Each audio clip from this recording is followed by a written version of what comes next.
नमस्कार मित्रांनो, ठरलं तर मग या मालिकेच्या आजच्या भागात आता सायलीस तन्वी असल्याचं अर्जुनने सांगितलेलं असतं. तेच आता इथे जी सुमन असते ती म्हणत असते की म्हणजे मधुभाऊ, तुम्हाला काय म्हणायचं आहे? ज्या दिवशी हा अपघात झाला त्या दिवशीच तुम्हाला सायली भेटली का आणि त्यामुळेच तुम्ही असं सगळं काही बोलत आहात का हेही आता विचारलं जातं. तेव्हा चिकडे रविराज पाहत राहतात. तर मधुभाऊ बोलतात की हो, त्याच दिवशी मला सायली भेटली आणि जेव्हा हे सगळं काही बोललं जातं ना तेव्हा मात्र आता इथे सायली असते आणि सायलीला सुद्धा हे सगळे क्षण हे सगळं काही आठवत असतं. आणि तेव्हाच ना इकडे सायली अर्जुन सगळे जण पाहत असतात, कारण रविराज आणि बाकी सगळ्यांना हे एक्सेप्ट होतेय की नाही ही सुद्धा भीती असते ना. तेच प्रतिमा आत्या आता म्हणत असतात की मला कोणत्याही पुराव्यांची गरज नाहीये, कारण मला आधीपासूनच डाऊट होता, मला कुठेतरी संशय होता की सायलीच माझी तन्वी आहे असा. कारण जे काही होणारे भास होते, ज्या काही गोष्टी, ज्या काही सवयी होत्या त्या सगळ्या काही सारख्या होत्या आणि त्यावरूनच मला वाटत होतं. आणि आता तर माझी खात्री पटली आहे की सायली हीच तन्वी आहे असं देखील आता प्रतिमा आत्या बोलत असते. आणि ती हेही म्हणते की मला आता कोणत्याही पुराव्यांची दुसरी गरज नाहीये, हे माझं नक्की झालेलं आहे, हे देखील तिने आता म्हटलेलं असतं. आणि जेव्हा या सगळ्या काही गोष्टी बोलते तेव्हा मात्र आता इकडे प्रतिमा आत्या जाऊन सायलीला मिठी मारतात. तेव्हाच ना सायलीच्या गालावर ना अगदीच ना मायेन हात फिरवतात. इकडे आता रविराज म्हणत असतात की पण आता अर्जुन, तुझे काही सांगतोयस म्हणजे सायलीस तन्वी आहे हे सगळं काही हे खरंच आहे का की अजून काही वेगळं आहे? म्हणजेच मला एवढंच म्हणायचं की आता पुन्हा हा त्रास सहन नाही होणार, कारण याआधी खूप काही यातना भोगल्या आहेत, पण इथून पुढे नाही. तेच प्रतिमा आत्या इकडे सायलीवर प्रेम करत असतात, सायलीला माया लावत असतात, सायलीला पापी देत असतात. हे सगळं काही सुरू असतं कारण त्यांना खऱ्या अर्थानं त्यांची मुलगी भेटलेली असते. आणि त्यामुळेच ना आता ते खूपच जास्त खुश झालेले असतात. तेच आता इकडे प्रतिमा आत्या जी आहे ती सायलीला अगदीच ना कवटाळून जवळ घेते, कारण इतक्या वर्षानंतरचा हा दुरावा आणि हे सगळं काही जरी सायली त्यांच्या समोर असली तरी त्यांना हे माहीत नव्हतं ना की ही त्यांची मुलगी आहे. ते म्हणूनच आता प्रतिमा आत्या सायलीचा हात हातात घेते, सायलीला अगदीच ना फुलाप्रमाणे जपत असते. सायली देखील आता प्रतिमा आत्याच्या समोर उभी असते, कारण तिला सुद्धा इतकी वर्ष तिला तिच्या आईबाबांचं प्रेम जे आहे ते मिळालं नव्हतं. आणि आज अशा पद्धतीने का होईना आईबाबांचं प्रेम मिळालंय, त्यामुळे खूप जास्त आनंद झालेला असतो. तेच आता इकडे जे रविराज आहे त्यांनी म्हटलेलं असतं की नक्की काय आहे मला समजेल का? म्हणजे कशावर ना अर्जुन, तू हे सगळं काही बोलतोयस आणि कसा मी विश्वास ठेवू, मला खरंच कळत नाहीये. तेव्हाच ना इकडे असणारा राकेशही मुद्दामून रागारागात असतो आणि तो आता म्हणत असतो की बरोबर, तुम्ही काही गरज नाहीये विश्वास वगैरे ठेवायची. तुम्हाला म्हणून सांगतो, मी पण वकील आहे आणि पुराव्याशिवाय ना कोणत्याही गोष्टींवर विश्वास ठेवायचा नसतो काका, असंही आता राकेश म्हणत असतो. तेव्हाच ना अर्जुन समोर येतो आणि अर्जुन म्हणत असतो की आहे ना पुराव्यांशिवाय मी काहीच बोलत नाहीये, मी सुद्धा वकील आहे ना. मग असं बोलून अर्जुनकडे जो पुरावा असतो DNA रिपोर्टचा, तोच पुरावा आता अर्जुन देऊ लागतो. मग आता अर्जुन रविराजांना म्हणत असतो की सीनियर, आता खचून जायची गरज नाहीये, आता तुला मी सगळंच सत्य सांगतोय ना, म्हणूनच ऐक माझं. मग तेव्हाच इकडे आता कल्पना बाकी सखी जण पाहत राहतात, कारण आहे ना राकेशच जे काही बोलणं असतं ना ते खूप जास्त रोगंट असतं, रागारागात तो बोलत असतो.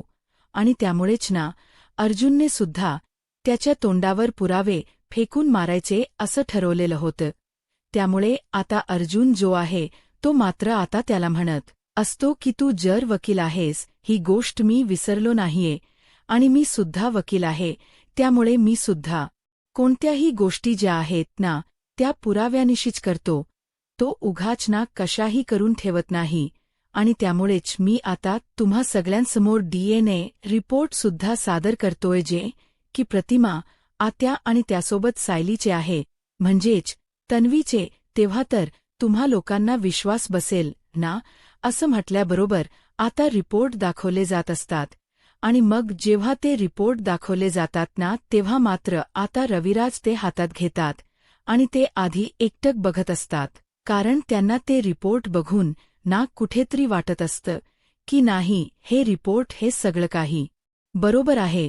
म्हणून मग तेव्हाच ते रिपोर्ट बघितल्यानंतर तर त्याचे डोळे पाणावलेले असतात. काहीच कळत नसतं की हे सगळं काय आहे. म्हणजे इतके दिवस जी मुलगी आपल्यासमोर होती तीच आपली मुलगी आहे या गोष्टी आता कुठेतरी रिअलाईज झालेल्या असतात.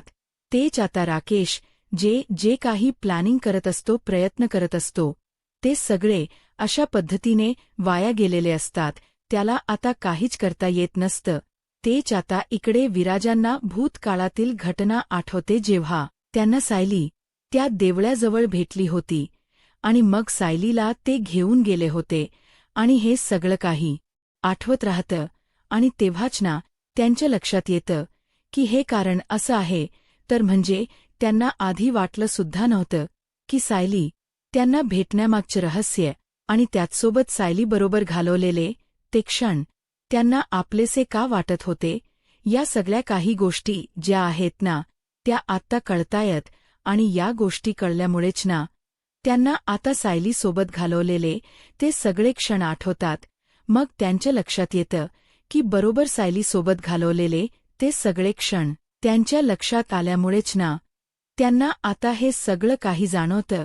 आणि मग तेव्हा सगळी जण ते रिपोर्ट्स पाहतात, कल्पना, अस्मिता, सगळेजण. आणि मग त्यांना सुद्धा खात्री पडते की सायली हीच तन्वी आहे याची. मग आता त्याही खूप जास्त खुश झालेल्या असतात कारण इतके दिवस सायली ही त्यांच्या समोर होती आणि सायलीचे आणि प्रतिमाचे सगळेच गुण ना मॅच होत होते. तेव्हा सुद्धा त्या प्रत्येक वेळेला विचार करायचे आहे सगळं कसं काय होऊ शकतं. आता अस्मिता म्हणत असते की खरंच ना सायलीज आपली तन्वी आहे. इतके दिवस आपल्याला काहीच कळलं नाही पण निदान आता तरी आपल्याला या सगळ्या काही गोष्टी कळतायत.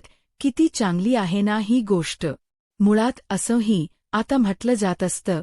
तेच दुसरीकडे आता पाहायला मिळत असतं की अस्मिता जी आहे ती मात्र खूप जास्त खुश असते कारण घरात असणारी जी सायली असते ना तीच त्यांची तन्वी म्हणून आज त्यांच्या समोर आलेली असते. इतके दिवस घरातले सगळे जण तन्वीच्या शोधात होते पण ही तन्वी अशा पद्धतीने समोर येईल जी की आपल्याच घरात होती आणि आपल्याबरोबरच एवढे दिवस होती पण आपल्याला काहीच कळलं नाही. त्यामुळेच आता सगळ्यांनाच आनंद झालेला असतो. तर हा आनंद एक वेगळाच असतो कारण पुराव्यानिशी तर सगळं सिद्ध झालेलं असतं. DNA रिपोर्टसुद्धा असतात. तेच दुसरीकडे आता अस्मिता पूर्णा आजींना म्हणत असते की पूर्णा आजी तुला काय झालंय, तू का हसत नाहीयेस, तुझं काय झालंय. मग तेव्हाच पूर्णा आजीकडे सायली जाते आणि सायलीसुद्धा पूर्णा आजींच्या जवळ जाऊन बसते आणि त्यांच्याशी बोलायचा प्रयत्न करत असते. पूर्णा आजी तुला आनंद नाही झाला का मी पुन्हा आल्याचा. त्यावर सायलीकडे बघून पूर्णा आजी म्हणत असते की नाही ग बाळा, तू आल्याचा आनंद तर झालाय खरं तर. तुला सांगू का, तू जेव्हा नव्हतीस तेव्हा असं वाटायचं की कधी आमची तन्वी आमच्या समोर येते आणि आता एवढे दिवस आमची तन्वी आमच्या समोरच होती, आमच्या बरोबरच होती. आणि हे सगळं काही आता समजतंय ना त्यामुळे सगळंच भरून आलंय. असंही आता पूर्णा आजीच्या ज्या आहे त्या मात्र आता बोलत असतात. तेव्हाच ना पूर्णा आजी जेव्हा या सगळ्या काही गोष्टी बोलतात तेव्हा मात्र आता सायली जी आहे ती मात्र आता खूपच जास्त खुश झालेली असते. सायली आता पूर्णा आजची जवळ येते आणि पूर्णा आजींना म्हणत असते की खरंच मी आज तुमची तन्वी आहे हे तुम्हाला कळले तर तुम्हाला खूप छान वाटत असेल. तेच आता प्रिया जी आहे तिचा सीन दाखवण्यात आलेला आहे. प्रियाला आता प्रचंड असा राग आलाय कारण तिला आता समजले की काही झालं ना तरी सुद्धा माझं जे सत्य आहे ते कोणासमोरही यायला नको, म्हणजेच ती सायली तन्वी आहे हे कोणालाच कळायला नको असंच वाटत असतं. आणि यासाठी प्रियाना खूप जास्त अशी संतापलेली असते. प्रिया समोर असलेल्या त्या भिंतीवर खडूने सायली आणि तन्वी लिहिते आणि हातानेच ती खोडून टाकते.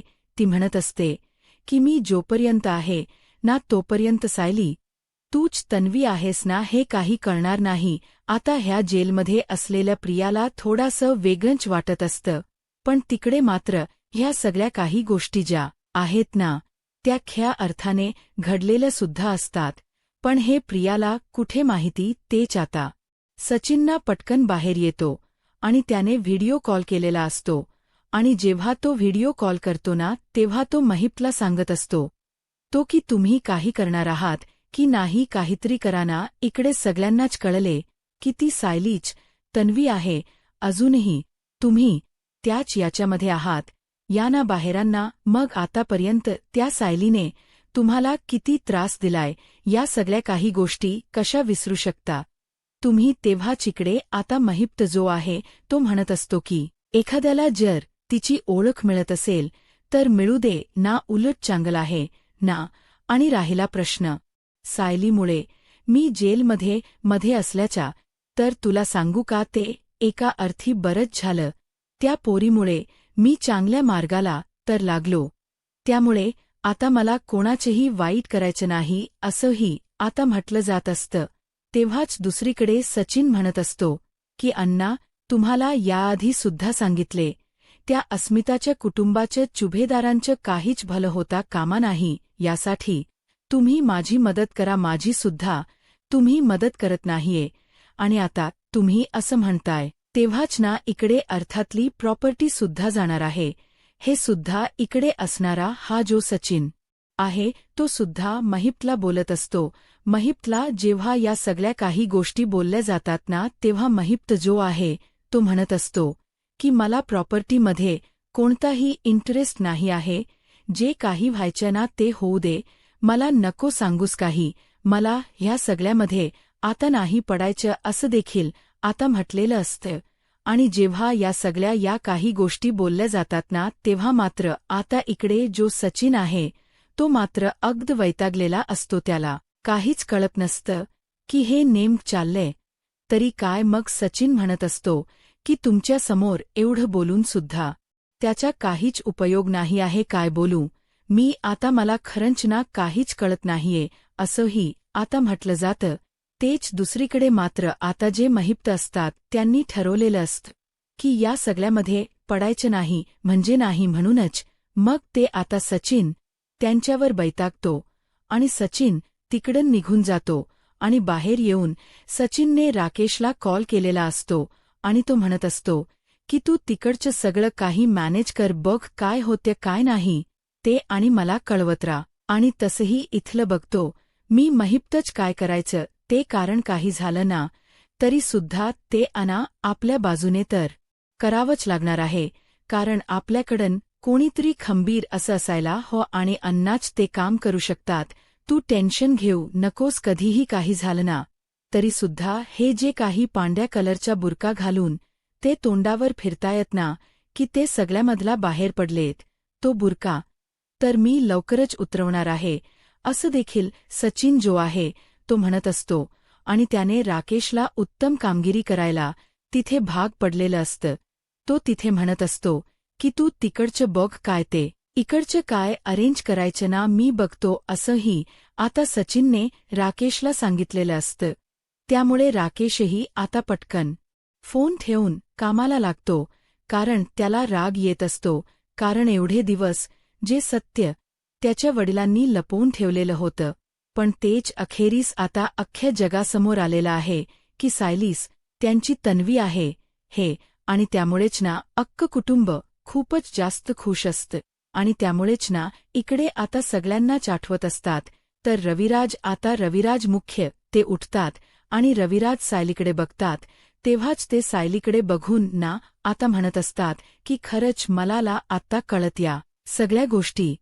तर तिथे पूर्णा आजी ती स्वतः सायलीचे लाड करत असते, सायलीच्या चेहऱ्यावरून हात फिरवत असते आणि ती म्हणत असते की आता माझी तन्वी कुठे आहे हे मला कळलं ना. तर एका अर्थी आता बरं झालंय बघ, म्हणजे आता ना मी माझे डोळे मिठायला मोकी.